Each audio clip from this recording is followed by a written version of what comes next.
All right, so in this video, I want to summarize all the setup that is required whenever you want to use the room database to store your data permanently. And that is, you have to have a data class that is going to be the information that you want to store. So in our case, the data class is very simple. It is our wish, which has 3 columns inside that table.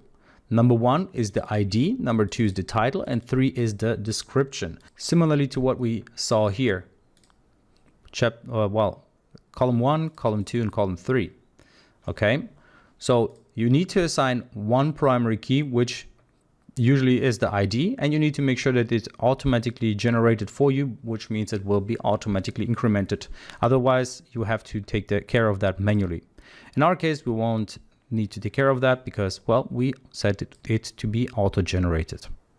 Then you set up your wish DAO, where you basically say what are the CRUD operations and how should they work for your particular data class. In our case, the data class is wish, so we call this thing wish DAO. We say how a method should be called when we want to insert data and what we want to insert. And in our case, it's going to be our wishes because that's the data class that we want to insert, which is why we needed to make sure that the entity keyword is added to them, this entity annotation here.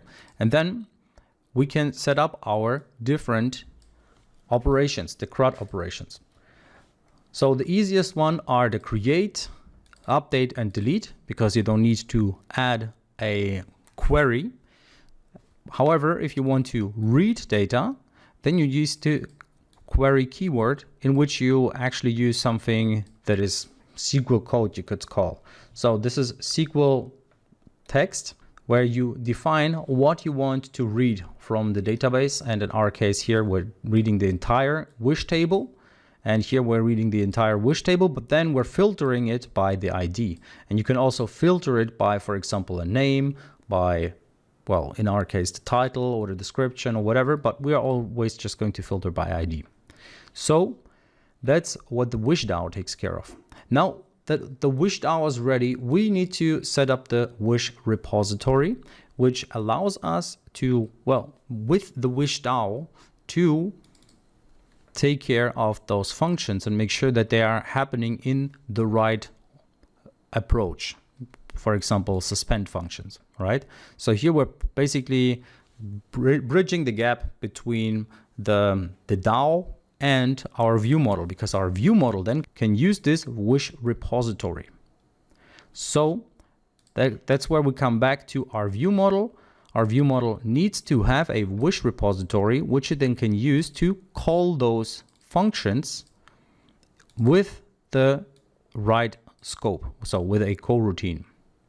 So here, these functions run on coroutines. Therefore, we need to set up the ones that are, for example, well, if we want to get all wishes, we want to load the data, that needs to happen in parallel as well. So once we set that up, we are using the late ident var, then we need to initialize it, and we're using our repository for that as well. So now at that point, our view model has all the data available whenever it needs it, because it just can say, hey, I'm just going to talk to the wish repository and it's going to talk to the wish DAO, and that will know what the structure of the data is and will do the actual execution on the room database.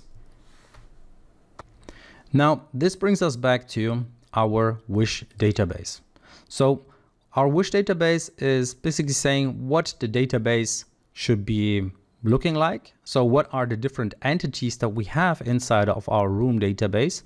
In our case, we just have one entity, but there could be multiple entities. So if you have a table for your users, then you have a table for the comments that the users wrote, then a table for whatever other information you want to store permanently. You would set that up inside of your entities. So we then use and, well, create this room database class, so this wish database, which is of type room database, in which we just set up our DAO. Now that by itself is not doing anything. As you say, they're grayed out. And that's where we come with our graph. So we need to set up an object, and I'm going to put that on the higher layer here, Kotlin file class object, which I'm going to call graph. So now this graph needs to initialize the database. So the database is going to be of type wish database, and it needs to set up our wish repository using the by lazy here. And I'm going to explain what this by lazy is in a second. So here we're using our wish repository and we're passing in the wish DAO, which is going to be database.wishDAO. So now we're setting up this wish repository, which we have not used before, right? So now our wish repository is used, our wish database is used, and now we can basically use our database throughout our project. So now let's quickly look at what this by lazy is. So by lazy just makes sure that this variable is only initialized once it is going to be needed.